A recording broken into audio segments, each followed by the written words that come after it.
Petualangan Sherlock Holmes. Skandal di Bohemia. Bagian 1. Bagi Sherlock Holmes, dia adalah wanita yang istimewa. Dia tak pernah menyebut wanita itu dengan istilah lain. Di matanya wanita itulah yang paling hebat di antara seluruh kaumnya. Ini tidak berarti bahwa Holmes mencintai Irene Adler. Yang namanya perasaan, apalagi yang satu itu, tak pernah ada dalam pikirannya yang serba kaku, serba tepat, tapi yang untungnya selalu stabil. Menurutku dia bagaikan mesin pemikir dan pengamat terbaik yang pernah ada di bumi ini, tapi bila berhubungan dengan masalah asmara, dia selalu serba salah.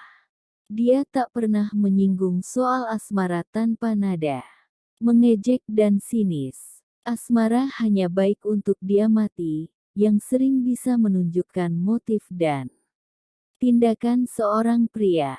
Tapi bagi dirinya sendiri, hal-hal begitu malah akan mengacaukan seluruh pemikirannya. Pasir yang terdapat pada suatu instrumen yang sensitif, atau retakan pada alat pembesarnya yang berkekuatan besar, baginya masih tak terlalu mengganggu dibandingkan dengan perasaan yang meluap-luap. Anehnya, ada satu wanita yang tak pernah dilupakannya, yaitu almarhumah Irene Adler. Akhir-akhir ini aku jarang bertemu dengan Holmes. Pernikahanku telah memisahkan kami. Kebahagiaan yang kualami dan kesibukan-kesibukan rumah tangga yang harus kulakukan sebagai kepala keluarga telah menyita segenap perhatianku, sedangkan Holmes, yang jiwa bohemianya tidak menyukai bentuk masyarakat apapun, tetap tinggal di rumah kontrakan kami di Baker Street. Dia terbenam dalam buku-buku tuanya, dan dari minggu ke minggu bergumul di antara kecanduannya pada kokain dan ambisinya, di antara rasa kantuk yang diakibatkan oleh obat bius itu dan kekuatan alamiahnya yang luar biasa. Dia masih saja tertarik mempelajari masalah kriminal seperti sebelumnya, dan menunjukkan segenap kecakapan dan kelihayan pengamatannya bila sedang mengumpulkan bukti-bukti untuk menyingkap sebuah misteri yang telah dianggap tak ada harapan oleh polisi. Sekali-sekali pernah juga aku mendengar tentang kegiatannya, perjalanannya ke Odessa dalam kasus pembunuhan Trepov. Keberhasilannya mengungkap misteri tragedi Atkinson bersaudara, dan yang terakhir, misinya yang gemilang bagi keluarga kerajaan Belanda. Namun, di luar hal-hal di atas, yang biasanya kubicarakan dengan sesama pembaca surat kabar, aku tak tahu banyak tentang teman lamaku itu. Suatu malam, waktu itu tanggal 20 Maret tahun 1888, aku sedang berjalan pulang dari rumah seorang pasien karena kini aku kembali praktek umum dan aku lewat Baker Street. Ketika melewati pintu rumah yang amat ku kenal, yang mengingatkanku akan masa-masa awal persahabatanku dengan Holmes dan peristiwa A Study in Scarlet yang mengerikan, aku jadi ingin bertemu dengan Holmes untuk melihat keadaannya. Ruangannya terang benderang, dan ketika aku menengok ke atas, kulihat bayangannya melintas 2 kali di kerai jendela. Dia sedang mondar-mandir di kamarnya sambil menundukkan kepalanya, dan tangannya terlipat ke belakang. Karena terbiasa memahami suasana hati dan kebiasaannya, aku bisa menafsirkan arti tingkah lakunya itu. Dia sedang menangani sebuah kasus.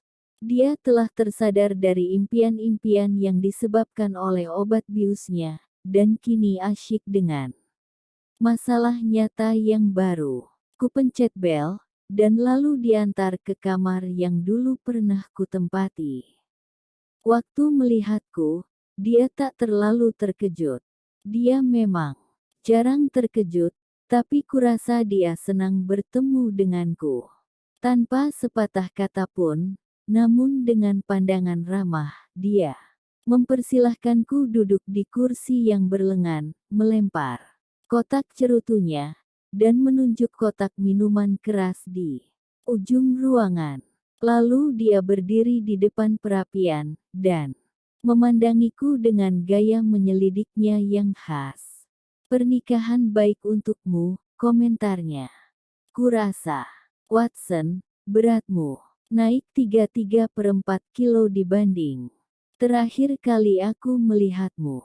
Cuma 3,5 kilo naiknya," jawabku. Wah, seharusnya aku lebih teliti. Cuma selisih sedikit, kan? Dan sekarang buka praktek lagi, ya. Kenapa tak omong-omong?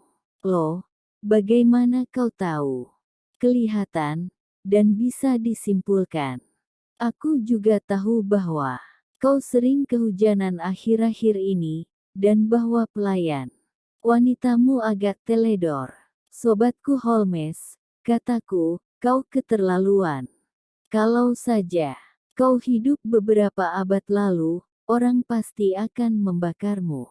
Memang benar aku keluar rumah hari Kamis yang lalu dan pulang dalam keadaan tak keruan, tapi sekarang aku kan sudah ganti pakaian. Tak bisa kubayangkan bagaimana caranya kau mengambil kesimpulan. Dan pelayanku, Mary Jane, memang payah sekali, dan sudah ditegur oleh istriku, tapi lagi-lagi aku tak mengerti bagaimana kau bisa menyimpulkan hal itu. Dia tergelak dan mengusap-usapkan kedua tangannya yang panjang dan tak bisa diam itu. "Gampang," katanya. "Mataku melihat bahwa di bagian dalam sepatumu yang sebelah kiri yang disinai cahaya lampu itu, ada 6 goresan sejajar. Pasti disebabkan oleh keteledoran orang yang berusaha membersihkan lumpur kering dari sol sepatu itu. Kau tahu, sekarang, itulah makanya aku bisa mengambil kesimpulan bahwa kau pernah keluyuran dalam cuaca yang buruk, dan bahwa kau mempekerjakan pembantu yang teledor. Mengenai praktekmu, aku tahu dari bau yodofommu, bercak hitam bekas nitrat di telunjuk kananmu, dan tonjolan di bagian atas topimu yang kau pakai untuk menyimpan stetoskop. Alangkah bodohnya aku, kalau sampai tak tahu bahwa kau masih aktif di profesimu sebagai dokter." Aku tak dapat menahan rasa geli mendengar penjelasannya tentang bagaimana caranya dia menarik kesimpulan. "Kalau aku mendengar bagaimana kau mengemukakan alasan," komentarku, "nampaknya kok begitu gampang, ya, sehingga rasanya aku pun mampu melakukannya. Tapi kenyataannya aku selalu terheran-heran sampai akhirnya kau harus menjelaskannya. Tapi aku yakin mataku sama baiknya dengan matamu." "Betul," jawabnya sambil menyulut rokok, lalu menjatuhkan dirinya di kursi. "Kau melihat, tapi tak mengamati. Bedanya jauh sekali. Misalnya, kau sudah sering melihat tangga yang menuju kamar ini. Memang. Berapa kali? Yah, beratus-ratus kali. Lalu, berapakah jumlah anak tangganya? Berapa? Mana aku tahu." "Begitulah. Kau tak mengamati, walaupun kau melihat. Itulah yang kumaksudkan. Aku tahu ada 17 anak tangga, karena sambil melihat aku mengamati. Omong-omong, karena kau berminat pada masalah-masalah kecil seperti ini, dan karena kau sudah berbaik hati mencatatkan beberapa pengalamanku yang sepele, kau mungkin akan tertarik pada hal berikut ini." Dilemparkannya secarik kertas surat tebal berwarna merah jambu yang tadi tergeletak di meja. Baru saja tiba, katanya. Bacalah keras-keras. Surat itu tak bertanggal, tanpa tanda tangan, dan tanpa alamat pengirim. Akan mengunjungi Anda malam ini, pada jam 8:04, bunyi surat itu. Seorang pria yang ingin berkonsultasi pada Anda mengenai suatu masalah yang sangat mendesak jasa Anda baru-baru ini pada salah satu keluarga kerajaan di Eropa menunjukkan bahwa Andalah orang yang pantas dipercaya untuk menangani masalah penting yang tak boleh disebarluaskan ini. Rekomendasi tentang Anda dari mana-mana kami dapatkan. Tunggulah di kamar Anda pada jam yang telah ditentukan itu, dan jangan menafsir yang bukan-bukan bila tamu Anda nanti mengenakan topeng. Benar-benar sebuah misteri, komentarku, apakah kau punya bayangan, apa artinya ini? Aku belum punya data. Salah besar mengajukan teori tanpa mempunyai data. Secara tak sadar, kita akan mengubah fakta agar cocok dengan teori, dan bukannya teori yang seharusnya disesuaikan dengan fakta. Tapi dari surat itu sendiri, adakah kesimpulan yang bisa ditarik? Dengan saksama kuamati tulisan surat itu dan kertas yang digunakan. Penulis surat ini pastilah orang kaya, komentarku sambil menirukan cara temanku menyimpulkan sesuatu. Kertas suratnya dari jenis yang mahal, tebal, dan kaku. Tak biasa, itu tepatnya, kata Holmes. Kertasnya bukan buatan Inggris. Coba, dekatkan surat itu ke lampu. Aku turuti perintahnya, dan tampak olehku huruf E besar diikuti huruf G kecil, P, dan G yang diikuti T, teranyam pada tekstur kertas surat itu. Apa pendapatmu? Tanya Holmes. Nama pabrik kertasnya? Pasti, atau mungkin singkatannya? Bukan. Huruf G dan T singkatan dari Gesellschaft, yaitu kata Jerman untuk perusahaan terbatas yang disingkat PT. P tentu saja singkatan dari papier. Lalu, EG. Kita cek saja dari Kamus Ilmu Bumi. Diambilnya sebuah buku tebal berwarna coklat dari rak buku. Eglonitz, ini dia, Egria. Terletak di sebuah negara berbahasa Jerman, di Bohemia, tak jauh dari Karlsbad, terkenal sebagai tempat meninggalnya Wallenstein, dan banyaknya pabrik kaca dan pabrik kertas di sana. Sobat, apa pendapatmu? Matanya berbinar, dan dikepulkannya asap kemenangan dari rokoknya. Kertasnya buatan Bohemia, kataku. Benar. Dan penulisnya seorang Jerman.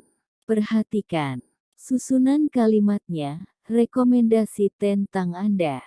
Dari mana-mana kami dapatkan. Orang Rusia atau Prancis tak demikian gaya bahasanya. Hanya orang Jerman lah yang demikian. Maka, kita kini tinggal cari tahu apa yang diinginkan oleh orang Jerman yang menggunakan kertas Bohemia ini, dan yang lebih suka memakai topeng daripada kelihatan wajahnya. Kalau aku tak salah, dia sedang menuju kemari sehingga kita tak perlu berlama-lama menduga-duga. Saat dia berbicara, terdengar suara kaki kuda dan derit kereta di tepi jalan, disusul oleh bunyi bel pintu. Holmes bersiul. Dari suaranya, nampaknya kudanya ada sepasang, katanya. Ya, lanjutnya sambil menengok dari jendela. Kereta dan kedua kudanya bagus sekali. Harganya pasti lebih dari 150 gini seekornya. Kasus ini akan menghasilkan banyak uang, Watson, kalau semua lancar. Kupikir, Sebaiknya aku pulang saja, Holmes. Jangan, dokter. Tinggallah sebentar. Aku bingung kalau tak ada yang mendampingi. Dan kasus ini nampaknya menarik. Sayang, kalau dilewatkan begitu tapi klienmu, tak apa. Akan kubilang aku dan dia butuh bantuanmu. Nah, itu dia. Duduklah di kursi itu, dokter, dan perhatikanlah percakapan kami dengan saksama. Terdengar langkah yang berat dan perlahan-lahan di tangga, lalu menuju ke gang, dan berhenti. Tepat di depan pintu kamar Holmes. Lalu terdengar suara ketukan pintu yang cukup kuat dan berwibawa. Silakan masuk, kata Holmes. Seorang pria muncul. Tubuhnya tinggi sekali, serta tegap dan kekar bagaikan Hercules. Pakaiannya mewah, kemewahan yang kalau di Inggris akan dianggap sebagai sesuatu yang norak. Lengan dan bagian depan pakaiannya yang berlapis penuh dengan rumbai-rumbai. Sedang jubah biru tuanya bergariskan sutera merah terang yang bagian lehernya dijepit dengan bros permata berwarna hijau. Dengan sepatu larsnya yang tingginya sampai hampir ke betis dan yang pinggiran atasnya berlapiskan bulu yang mahal berwarna coklat, lengkaplah. Sudah penampilannya bagaikan mahahartawan yang bengis. Tangannya menggenggam sebuah topi lebar, sedangkan wajahnya tertutup topeng pelindung berwarna hitam yang baru saja dikatupkannya sebelum masuk. Ini terlihat dari tangannya yang masih memegangi bagian atas topeng itu ketika dia memasuki ruangan. Dari bagian bawah wajahnya yang kelihatan, nampaknya orang ini gagah sekali, dengan bibir tebal dan dagu lurus memanjang yang bisa menandakan ketegaran hati atau sifat keras kepala. Apakah Anda menerima surat saya? Tanyanya dengan suara yang dalam dan parau, dan dengan aksen Jerman yang amat kentara. Saya mengatakan bahwa saya akan menemui Anda. Dia memandang kami secara bergantian, seolah-olah tak tahu kepada siapa dia harus berbicara. Silakan duduk, kata Holmes. Ini teman dan sejawat saya, Dr. Watson, yang banyak membantu saya dalam menangani kasus-kasus. Bagaimana sebaiknya saya memanggil Anda? Panggil saja Count von Kram, saya bangsawan dari Bohemia. Saya yakin teman Anda ini layak dipercaya untuk masalah saya yang sangat penting ini. Kalau tidak, saya lebih suka berurusan dengan Anda sendiri saja. Aku bergegas hendak pergi, tapi Holmes menarik pergelangan tanganku dan mendorongku agar duduk kembali. Kami berdua, atau tidak dua-duanya, katanya. Apa yang ingin Anda katakan pada saya, harus diketahuinya. Juga, bangsawan itu mengangkat bahunya yang lebar. Baiklah, saya akan mulai, katanya. Saya mohon Anda berdua bersedia merahasiakan ini selama 2 tahun.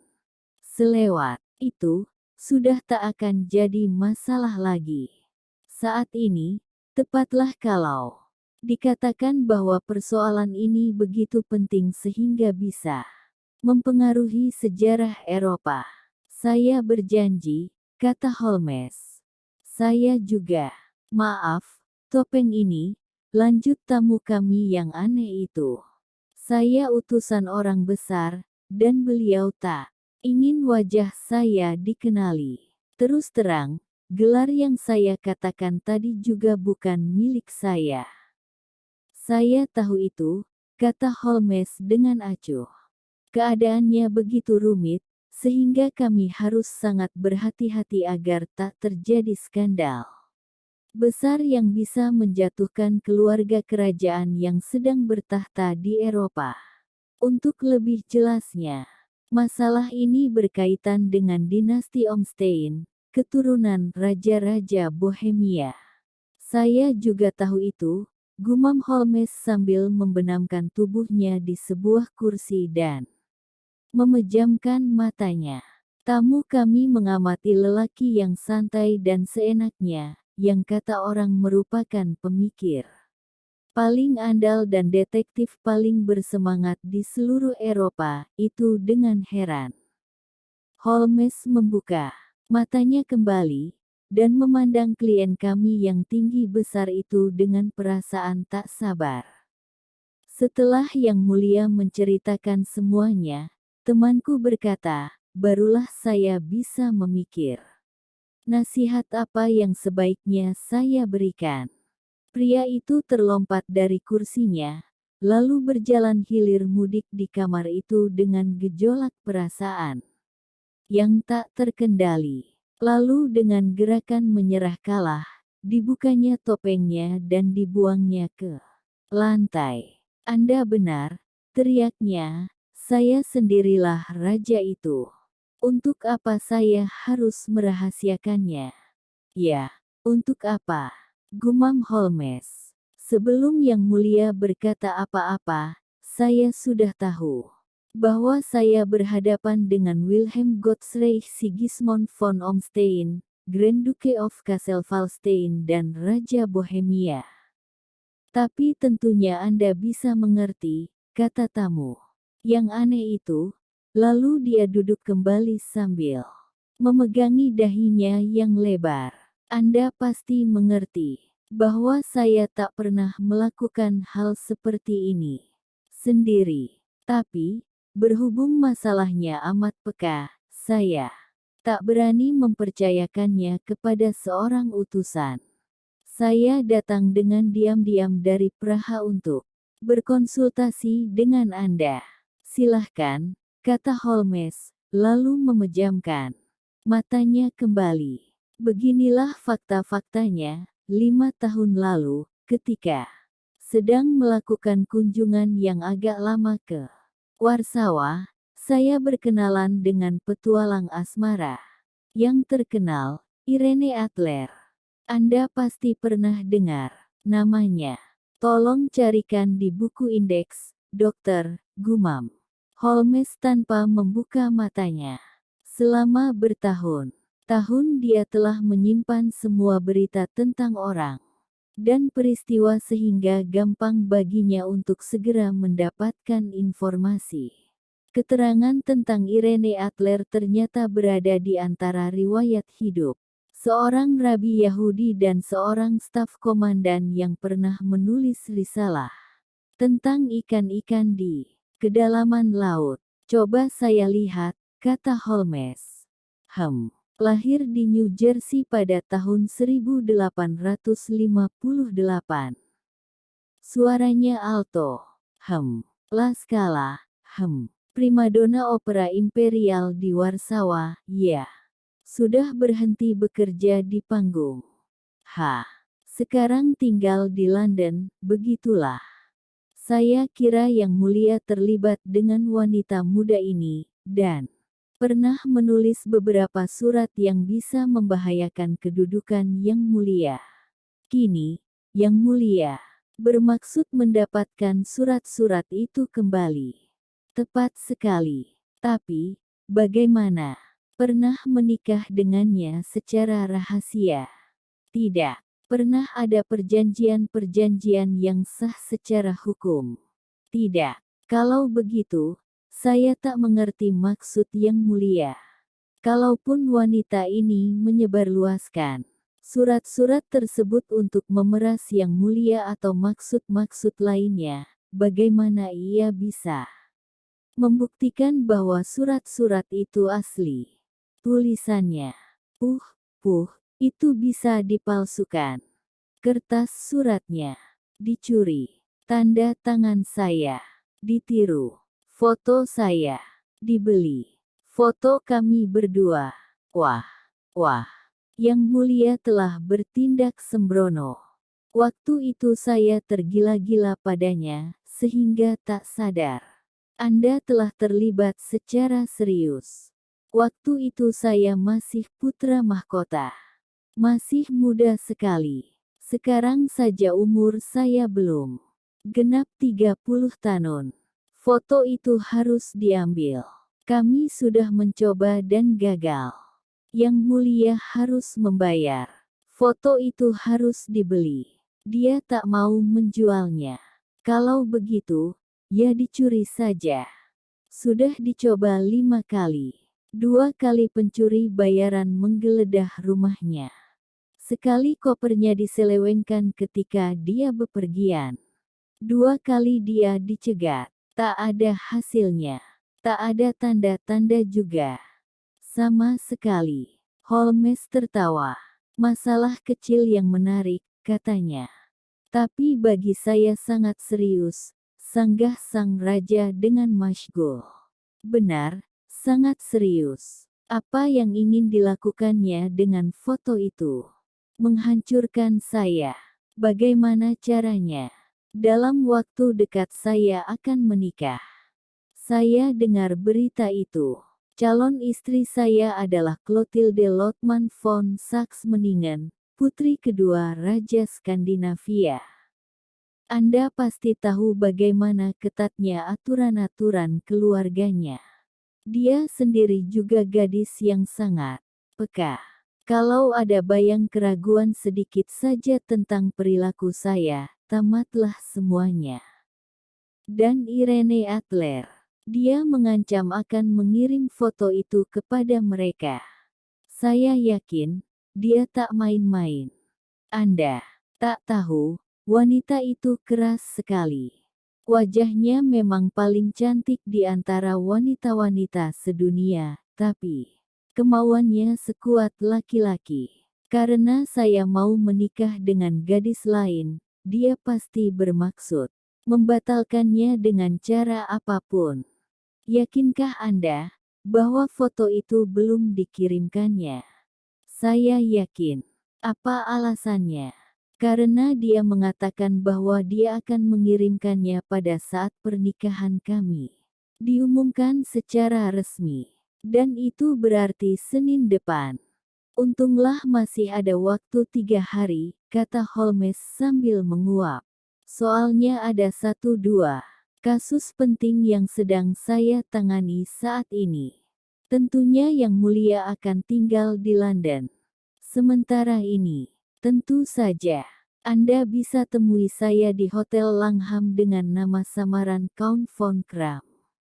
Saya akan segera memberi kabar kalau ada perkembangan. Benar, ya. Saya cemas sekali. Lalu, dana yang diperlukan. Silakan tulis semau Anda. Betul begitu. Dengar, saya bahkan rela menyerahkan salah satu daerah kerajaan saya asal foto itu kembali pada saya. Dan untuk biaya-biaya yang diperlukan saat ini. Sang raja mengeluarkan tas kulit yang berat dari dalam jubahnya, dan menaruhnya di meja. Ada 300 pound dalam bentuk koin emas, dan 700 berupa uang kertas, dia berkata. Segera Holmes menulis tanda terima pada secarik kertas, dan menyerahkannya kepada sang raja. Dan alamat wanita itu, tanyanya. Briony Lodge, Serpentine Avenue, St. John's Wood. Holmes mencatat satu pertanyaan lagi. Apakah fotonya berbingkai kaca? Ya, baiklah. Selamat malam, Yang Mulia. Dan saya yakin kami akan segera mengirim berita yang menggembirakan kepada Anda. Dan selamat malam, Watson, tambahnya, ketika kereta kerajaan itu berlalu. Kalau kau tak keberatan, datanglah kemari besok jam 3. Aku ingin membicarakan masalah kecil ini denganmu.